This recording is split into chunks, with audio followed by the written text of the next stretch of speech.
Cédric sur les traces d'Adiba. Étape, maquis de la délivrance.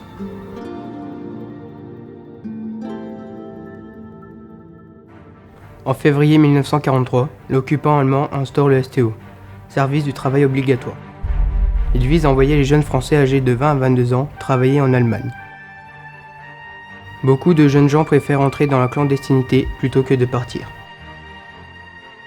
Au cours d'une réunion secrète au café de la gare de Méret, Jean-Jacques Mailloux, chef du mouvement Ceux de la Résistance de Nancy, ordonne la création d'un maquis.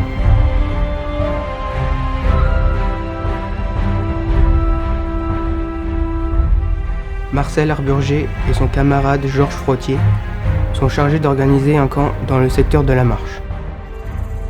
Ils choisissent de l'installer dans le vaste massif forestier situé entre Villeute et la Vacheresse. En hommage au franc-tireur de 1870 déjà installé dans cette forêt, il prend le nom de maquis de la délivrance. Le commandement du futur camp est confié à Adiba. Début mars 1943, les premiers réfractaires se présentent. Ils viennent des villages environnants, mais aussi de Nancy, de Haute-Marne et de Haute-Saône. Dans la forêt, la vie s'organise progressivement. Sous la direction d'Adiba, des huttes sont construites qui ne sont pas sans rappeler les cases africaines. Adiba organise également un important réseau de ravitaillement tout autour du maquis.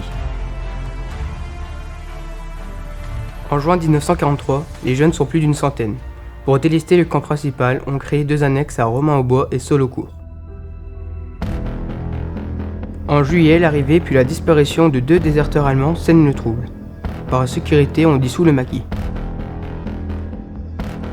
Scène précaution, car le 14 juillet, l'armée allemande investit tout le secteur. Adiba est surpris à l'aube dans sa maison de Taulincourt, tandis qu'une douzaine d'autres personnes sont arrêtées. Marcel Arburger a réussi à s'enfuir, mais il est arrêté le 8 août à Dijon.